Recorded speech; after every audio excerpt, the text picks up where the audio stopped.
한 주간 제가 지난주에 말씀드리면서 부족한 것, 연약한 것 한번 찾아서 감사해보자. 추수감사주를 앞두고 못했다라면 이 한 주간만이라도 해보자라고 지난주에 말씀 전에 먼저 그렇게 부탁을 드렸습니다. 그렇게 한번 하셨겠죠? 네, 그렇게 하셨겠죠? 네, 연약함과 부족함 속에서 감사를 찾아내는 게 믿음 생활입니다. 내가 부족한 줄 알고 감사하고, 내가 연약한 줄 알고 그것을 감사하는 게 믿음 생활입니다. 가진 것이 넉넉할 때 감사하고, 범사가 형통할 때 감사하는 것은 모든 사람이 할 수 있는 겁니다. 그런데 내가 고난 중에 있음에도, 내가 지금 환경이 갇혀있는 답답함 속에 있어도, 연약함과 부족함 속에서도, 간절한 기도 제목이 있는 중에서도 하나님께 그럼에도 불구하고 감사합니다라고 고백하는 것이 진짜 믿음입니다. 이것을 위해서 우리들은 하나님을 계속해서 예배하는 것입니다. 그런데 잘 아시겠지만 부족하고 연약한 중에 감사가 쉽지 않지만 고난 중에 있을 때는 더 감사가 나오지 않습니다. 감사절을 앞두고 한 번 더 그렇게 제안을 하면서 저의 삶을 돌아보는 또 시간을 잠깐 가졌습니다. 나에게 부족한 건 뭐가 있고 나에게 연약한 건 뭐가 있나라고 생각해 보니까 사실 너무 많아서 설교를 못할 것 같아요. 그 정도로 제 스스로도 제가 나를 보면 부족함이 많고 연약함이 있습니다. 성도님들도 잘 아시겠지만 제가 목회를 잘합니까? 그렇게 보이지만 제가 저를 생각할 때는 그렇게 잘하는 것 같지는 않습니다. 말씀에 능력이 있는 것 같습니까? 제가 저를 보면 또 그런 것 같지도 않습니다. 특별한 은사를 나타내는 것 같습니까? 제가 저를 보면 그것도 아닌 것 같습니다. 이제 대답도 안 하네. 그죠? 처음에는 그렇다라고 하고 두 번째는 그렇다고 세 번째는 진짜 아니네. 좀 표가 너무 많이 나는 것 같아요. 그렇지만 아마 있는 그대로 얘기하는 겁니다. 이렇게 제가 모든 것이 부족함에도 불구하고 지금까지 교회를 개척하고 9년 동안 목회를 해올 수 있었던 게 무엇일까라고 생각을 해보니까 여러 성도님들이 이 자리에 함께 오셔서 저의 목회를 도와주고 계신 거구나라는 것을 깨닫게 되었습니다. 이거 부족하면 이걸 채워주고, 저걸 부족하면 저걸 채워주고, 답답함에도 불구하고 그것을 해결해 주기 위해서 노력하는 그런 모습들이 다 보이니까 제 입장에서는 이렇게 부족하고 연약한데도 함께 해주는 것 하나님 참 감사합니다. 은혜입니다. 라고 그렇게 고백을 하고 감사하는 시간을 가졌습니다. 만약 여러분들이 저를 도와주고 섬기는 마음이 없다면 더 큰 교회 가지 않겠습니까? 더 많이 누릴 수 있는 교회를 찾아가도 할 말이 없는 게 저의 목회입니다.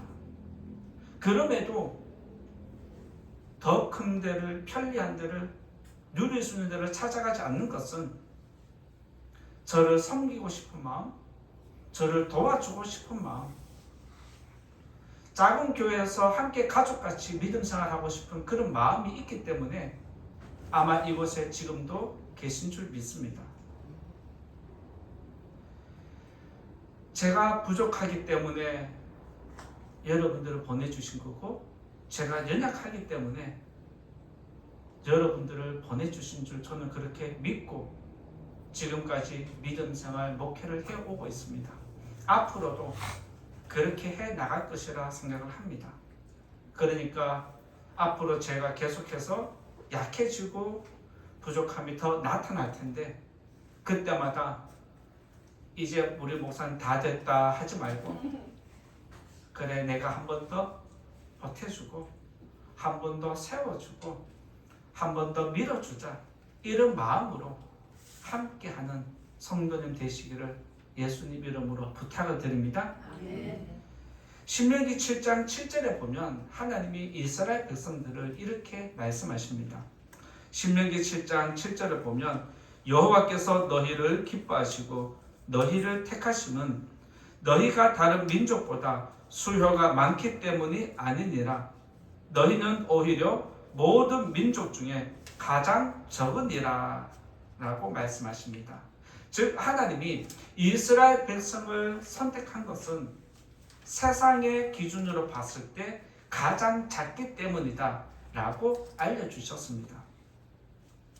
다시 말씀드리면 하나님이 세상의 다른 민족들을 제외하고 이스라엘을 선택한 것은 그들이 부족했기 때문입니다. 부족하고 연약한 것을 세상의 단어로 바꾸어서 해석을 하면 고통입니다. 여러분들이 세상에서 가진 것이 적으면 적을수록 여러분들은 고통을 당하기 마련입니다. 여러분들이 세상에서 연약하면 연약할수록 무시를 당하게 되어 있습니다.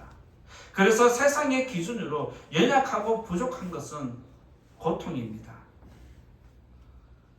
세상은 많이 가진 사람, 능력 있는 사람을 선택하지만 하나님은 반대로 작고 연약한 사람을 선택을 하십니다. 왜요? 작고 연약한 자들을 통해서 영광을 받으시기 때문입니다. 그러면 크고 능력 있는 사람을 통해서 영광 받지 않으시나요? 라고 질문할 수 있습니다. 그렇지 않습니다.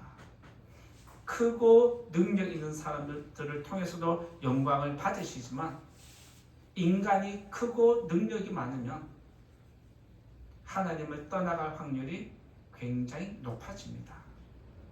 그래서 하나님은 간절하게 자기를 찾는 자들을 통해서 영광을 받으십니다. 이것을 꼭 기억하는 성도님 되시기 바랍니다. 그래서 저와 여러분들은 세상의 기준으로 볼 때 부족함이 많고 연약함이 있다 할지라도 하나님은 그럼에도 나를 선택하셔서 나를 통해서 영광 받기를 원하신다, 이런 믿음을 가지시고 하나님께 더 감사하는 저와 여러분 될 수 있기 바랍니다. 그래서 이 아픔을 경험한 시인은 71절에서 뭐라고 이야기를 하냐면 고난당한 것이 내게 유익이다 라고 그렇게 정확하게 고백을 합니다. 세상은 고통을 해석하면 절망으로 해석합니다. 세상 사람은 고통을 절망으로 해석하지만 저와 여러분은 믿음을 가진 사람은 고통을 절망으로 해석하지 않습니다. 저와 여러분은 고통을 어떻게 해석할까요? 여러분은 고통을 지금까지 어떻게 해석하고 살아오셨습니까? 믿음의 사람은 고통을 소망으로 해석해야 합니다. 이제부터 그렇게 하시기 바랍니다. 그래서 이 시간 우리가 세상의 고난을 왜 유익한 것이라고 해석하는지 그것에 대해서 말씀드리면서 혹시 이 자리에 계신 성도님과 가정 가운데 고난 중에 있고 어려움 가운데 있다면 하나님의 크신 위로가 이 시간 함께 하시기를 먼저 예수님 이름으로 축원드립니다. 첫 번째로 말씀드릴 것은 하나님을 찾는다라고 말씀드릴 수 있습니다. 고난이 유익한 이유는 첫 번째로 하나님을 찾기 때문입니다. 65절 말씀 읽고 나누겠습니다. 65절 말씀 읽어보겠습니다. 시작. 여호와여 주의 말씀대로 주의 종을 선대하셨나이다. 여기서 먼저 시인은 여호와여라고 하면서 하나님의 이름을 부릅니다. 성경에서 하나님이라고 부르는 것은 하나님의 능력을 먼저 바라보는 것이고 여호와라고 부르는 것은 언약 관계가 형성된 것을 의미합니다. 즉 여기서 시인이 여호와여 부르는 것은 하나님과 나는 지금 언약을 맺은 관계이기 때문에 나를 잊지 말아 달라는 그 기도라고 보시면 됩니다. 잘 아시겠지만 이름을 부르는 것은 상대방을 인정하는 것입니다. 그리고 상대방에게 나의 마음과 뜻이 당신에게 있다는 것을 고백하는 것과 같습니다. 그래서 우리가 누군가의 이름을 부를 때는 그 사람에게 해야 할 말이 있으니까, 어떤 뜻이 있으니까 그 이름을 부르는 것입니다. 마찬가지로 지금 시인도 여호와여라고 부르면서 자신의 마음과 뜻이 하나님 당신에게 있습니다라고 고백하는 것과 같습니다. 고난은 모든 사람에게 찾아옵니다. 고난은 생각하지 못한 때, 생각하지 못한 방법으로 찾아옵니다. 그래서 고통은 다 싫어합니다. 어떤 사람은 고통을 당하면 세상의 방법으로 해결하기도 하고, 어떤 사람은 자신의 노력으로 고통을 해결하기도 하고, 어떤 사람은 신적인 존재를 찾아서, 우상을 찾아서 기도를 하면서 위로받기도 합니다. 그런데 시인은 고난 속에서 지금 하나님을 찾는 모습이 나타납니다. 그러면서 지금 여호와여라고 부르면서 자신의 고난 겪은 것을 이야기하는데, 자기가 지금까지 자기 삶을 돌아보니까 내가 고통당할 때마다 하나님을 찾고 있다는 자신을 발견합니다. 고통을 당할 때마다 내가 나를 돌아보니까 하나님을 찾고 있네라고 자기를 발견한 겁니다. 이 자리에 계신 성도님들, 여러분들은 편안할 때 하나님을 더 찾으십니까? 아니면 힘들 때 하나님을 더 찾으십니까? 왜 그럴까요? 고통이 싫으니까. 시인도 마찬가지로 자기 삶이 힘드니까, 고통이 가중되니까, 괴로우니까 하나님을 찾는 자기 모습을 발견한 것입니다.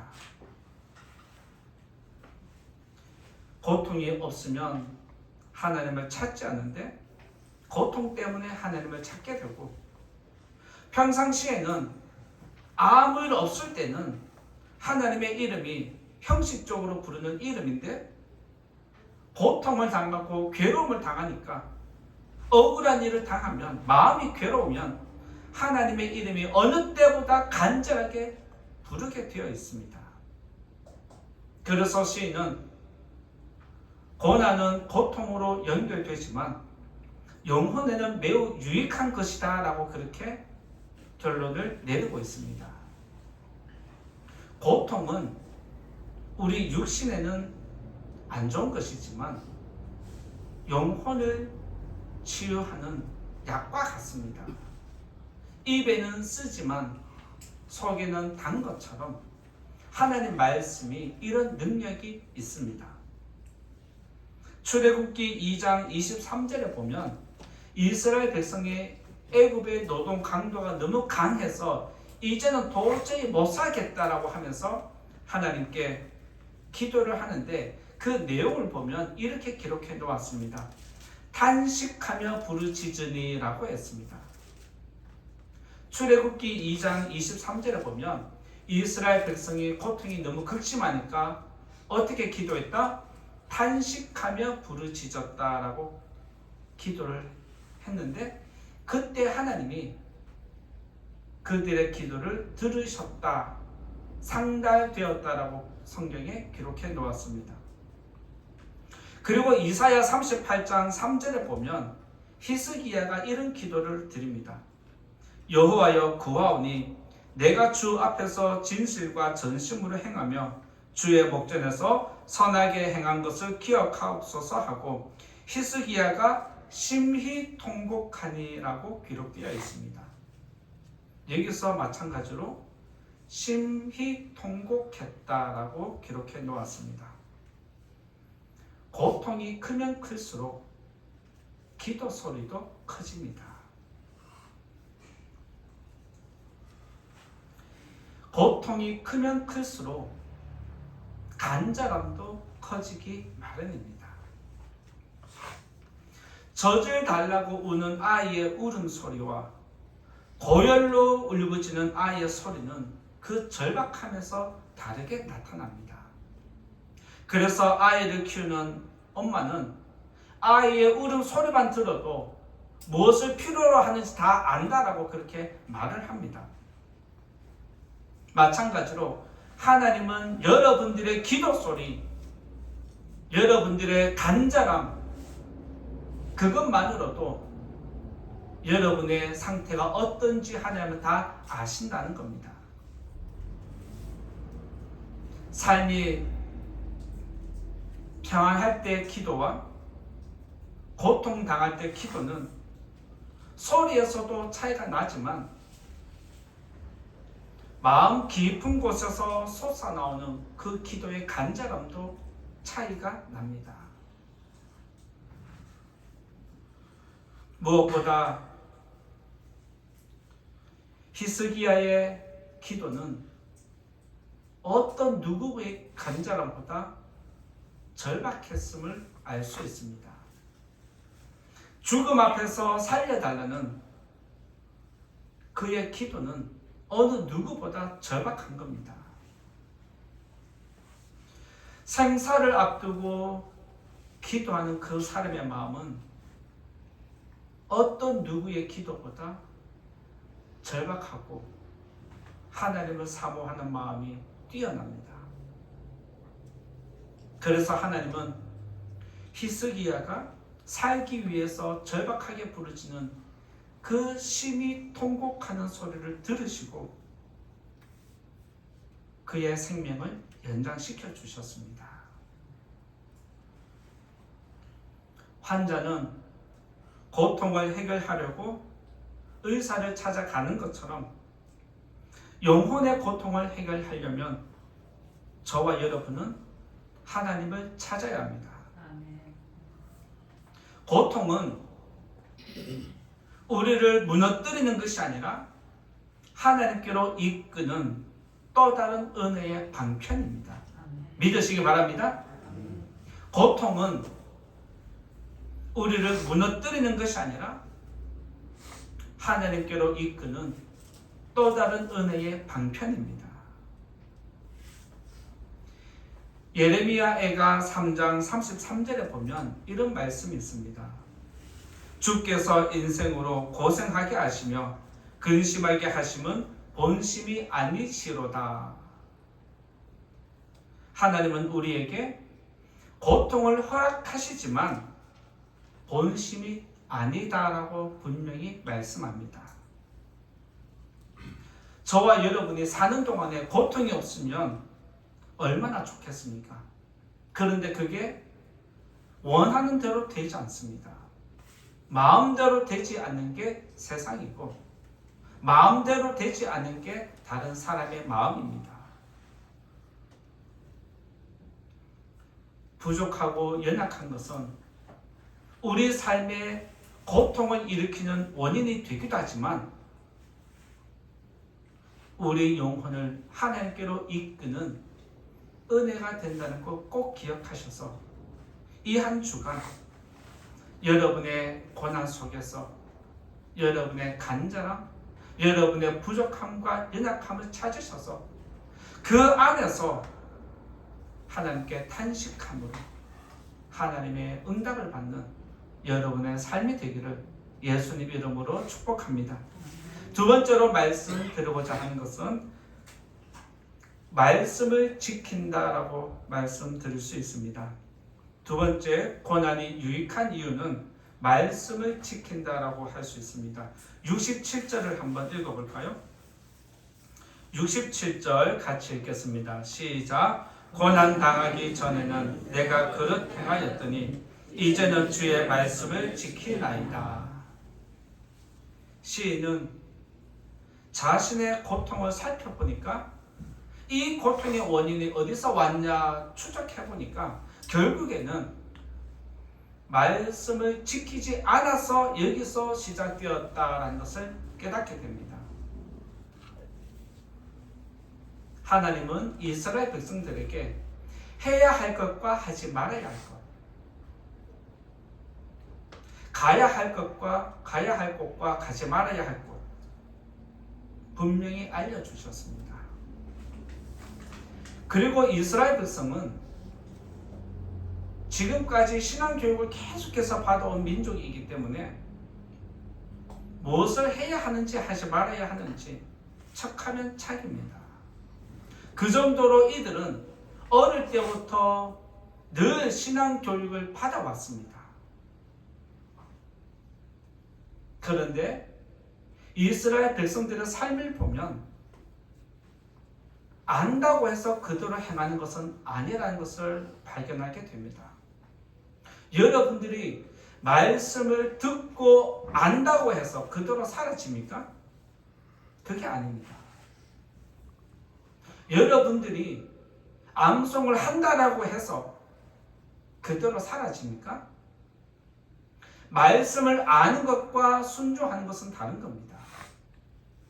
마찬가지로 이스라엘 백성들도 하나님의 말씀을 알면서도 속에서는 어떤 마음이 일어나냐면 거역하고 싶은 마음, 무시하고 싶은 마음, 외면하고 싶은 마음이 항상 있었습니다. 그게 죄인의 마음입니다. 아무리 하나님의 백성이라 할지라도, 믿음이 있다 할지라도 우리는 죄인이기 때문에 어느 순간 내 마음대로 하고 싶은 욕구가 일어난다는 뜻입니다. 내 마음대로 하려면 하나님의 말씀을 반대로 해야 되고, 하나님의 말씀을 무시해야 되고, 때로는 외면까지 하면서 할 때 내 마음대로 할 수 있습니다. 그래서 우리는 이스라엘 백성들처럼 알면서도 행하지 못하는 그런 죄를 짓고 있는 겁니다. 실제로 이스라엘 백성들은 광야 40년 동안 레위기를 통해서 말씀을 다 알려주셨고 모세를 통해서 계속해서 교육을 해주었음에도 불구하고 때때마다 계속해서 불평하고 원망하는 거 보지 않습니까? 이렇게 하라고 했는데 저렇게 하는 거 보지 않습니까? 그래서 이스라엘 백성들이 마음대로 살기 시작할 때부터 고통이 시작되었다라고 성경이 한결같이 이야기하고 있습니다. 마찬가지로 이 시편을 기록한 시인 역시 말씀을 외면하고 내 마음대로 한번 살아보고 싶어서 살아봤더니 자유가 있는 것은 좋은데 그 자유를 누림과 동시에 뭐가 시작된다? 고통이 시작되었다는 것을 발견한 겁니다. 그래서 시인은 고통을 당한 후에 하나님이 이런 것 때문에 말씀을 지키라고 하셨구나라고 깨닫습니다. 말씀의 가치를 고통 당한 후에 깨닫게 되었다는 뜻입니다. 그래서 그는 시편 119편 67절 우리가 읽은 67절에 보면 이제는 주의 말씀을 지키나이다 라고 그렇게 고백을 하고 있습니다. 고통을 당하고 나니까 말씀을 지켜야 한 필요성이 느껴진 겁니다. 따라서 하나님 말씀은 우리 삶의 인도자이시고 저와 여러분의 영혼의 보호자가 되십니다. 여러분들이 하나님을 거부하는데 하나님이 보호할 이유가 무엇입니까? 여러분이 하나님을 거부하는데 하나님이 여러분들을 왜 지켜주겠습니까? 하나님의 보호와 인도를 받고자 한다면 하나님 말씀을 거부하지 말고 하나님 말씀을 가볍게 여기지 말고 소중하게 간직하고 순종하는 성도가 되어야 합니다. 부모의 교훈을 마음에 새기는 자녀는 세상에서 고통을 당해도 다른 사람보다 덜 당하기 마련입니다. 세상 유혹에 빠져도 한 번 더 분별하기 마련입니다. 그런데 자기 생각을 믿고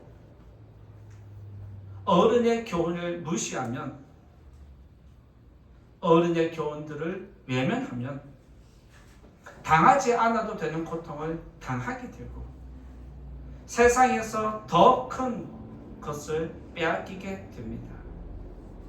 그래서 시간과 재물을 이중적으로 허비하는 모습이 나타납니다. 건강을 잃은 사람은 건강의 소중함을 알고, 재물을 잃은 사람은 재물의 소중함을 알고, 고통을 당한 성도는 말씀의 소중함을 깨닫게 됩니다. 여러분들이 고통을 당하면 당할수록 믿음이 성장해야 되고 하나님의 말씀을 더 가까이 해야 되겠다, 이런 뜻이 세워져야 합니다. 여기에서 믿음이 성장하는 겁니다. 하나님의 말씀은 여러분의 얼굴에는 족쇄 같지만 오히려 여러분의 영혼을 보호하고 절망에 빠졌을 때 건져주는 생명의 줄과 같습니다. 하나님의 말씀은 절대로 여러분 영혼을 무겁게 하지 않습니다. 하나님 말씀은 여러분들을 힘들게 하려고 족쇄를 채우는 게 아닙니다. 내가 그렇게 느끼는 것입니다. 이 사실을 꼭 기억하시고 하나님 말씀이 지금까지 나를 지켜주셨고 보호하셨고 건져주셨다, 이런 믿음을 가지시고 하나님 말씀을 더 가까이 하는 성도님 되시기 바랍니다. 시인은 이런 깨달음을 얻어서 확신을 가졌기 때문에 오늘 말씀에서 이렇게 당당히 고백할 수 있는 겁니다. 71절에 보면 시인이 이렇게 자신의 믿음을 고백합니다. 같이 읽어볼까요? 71절 같이 읽어보겠습니다. 시작. 고난 당한 것이 내게 유익이라. 이로 말미암아 내가 주의 율례들을 배우게 되었나이다. 고난 당한 것이 내게 유익이라. 이렇게 고백하는 것은 오직 믿음으로만 가능한 것입니다. 하나님을 믿는 성도는 고난 당하면 당할수록 더 기도하게 되어 있습니다. 고난 당했다가 기도했는데 별로 응답이 없으니까 포기하고 떠나간다? 그것은 믿음이 아닙니다. 고난 당했을 때 기도 시작했는데 고난이 가중되고 해결될 기미가 보이지 않을 때, 그때 히스기야처럼 차라리 죽겠다는 심정으로 심히 통곡하고 내 생명을 담보로 하나님과 승부를 보면 하나님은 여러분의 간절한 울부짖음을 다 들어주십니다. 그래서 믿음의 사람은 고난 당한 것이 내게 유익함이 되었다라고 고백할 수 있는 겁니다. 이 자리에 계신 성도님들, 시인처럼 고통 당한 다음에 그때 말씀 이거 안 지켜서 그렇네, 고통 당한 다음에 후회하지 마시고 고통 당하기 전에 하나님을 더 잘 섬기는 믿음의 성도님 되시기를 축복합니다. 하나님 말씀을 듣고 순종함으로 여러분의 영혼이 살아나고 여러분들의 삶이 지금보다 더 회복되는 거룩한 은혜가 있기를 예수님 이름으로 축원드립니다. 세 번째로 말씀드리고자 하는 것은 영혼이 깨끗해진다라고 말씀드릴 수 있습니다. 고난이 유익한 이유 세 번째는 영혼이 깨끗해지는 겁니다. 72절 말씀 읽어보겠습니다. 72절 같이 읽어보겠습니다. 시작. 주의 입의 법이 내게는 천천 금은보다 좋으니이다. 말씀을 지키는 것은 올무가 아니라 우리 영혼의 진정한 자유를 가져다 주는 것이다 라고 먼저 말씀드렸습니다. 지금 이 72절을 고백하는 것은 시인의 마음이 지금 기쁨과 즐거움으로 가득히 차서 하나님의 구원을 노래하는 것과 같은 겁니다. 고난을 통해서 진리를 발견하고 고통을 겪은 이후에 구원을 경험하는 성도의 모습이 이와 같이 나타납니다. 여러분들이 지금까지 힘들 때마다 기도했을 때 그 구원이 이루어지면 여러분의 심령은 어떻습니까? 어느 때보다 자유로워지고 행복해지고 저절로 노래가 나오고 감사가 나오는 거 아닙니까?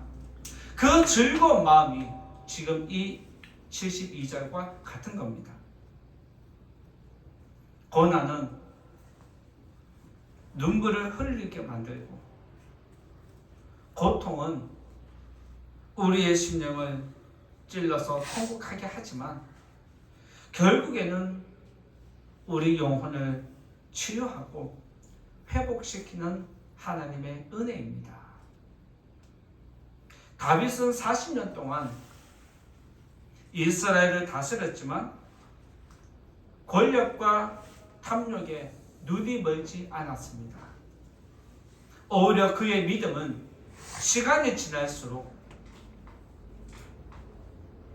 믿음은 더 강해졌고 그의 영혼은 어느 때보다 깨끗해졌습니다.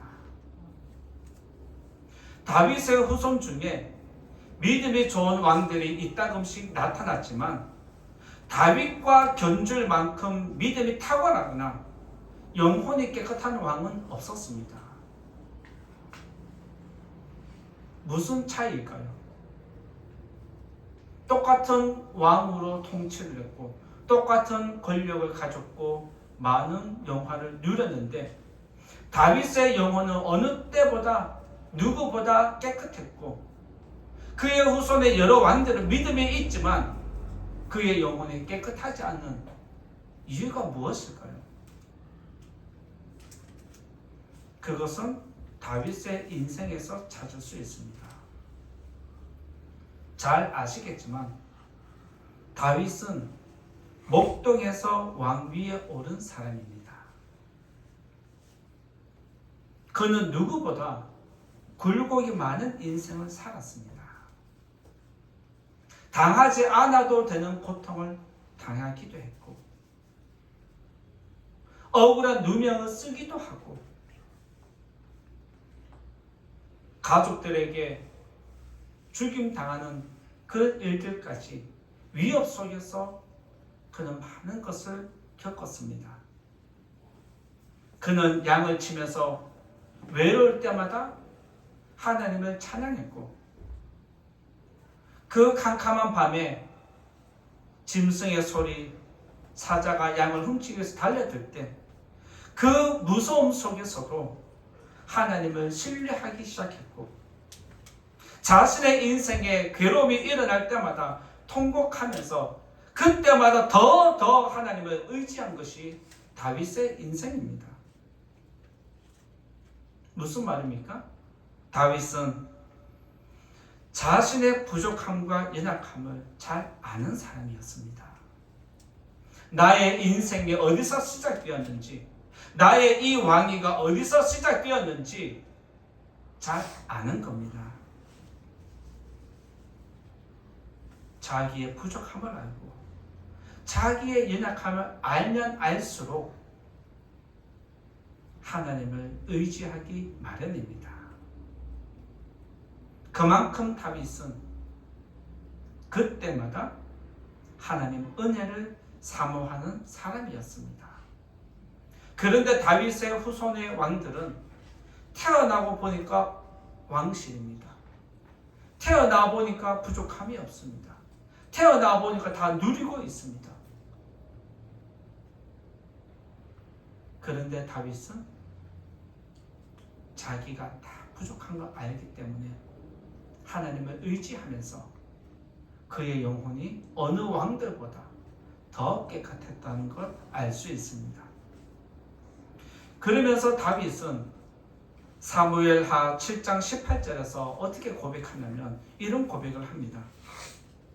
사무엘하 7장 18절에 보면 다윗 왕이 여호와 앞에 들어가 앉아서 이르되 주 여호와여 나는 누구이오며 내 집은 무엇이기에 나를 여기까지 이르게 하셨나이까 라고 고백을 합니다. 자기 존재가 아무것도 아니라는 걸 인정하는 겁니다. 여러분들은 어떻습니까? 여러분들이 많이 가지고 싶어서 기도하는데 여러분이 원하는 만큼 채워주면 영혼을 깨끗하게 지킬 수 있을까요? 여러분들이 누리고 싶은 거 있는데 하나님 다 누리게 해주시면 여러분의 영혼은 다윗처럼 깨끗하게 지킬 수 있을까요?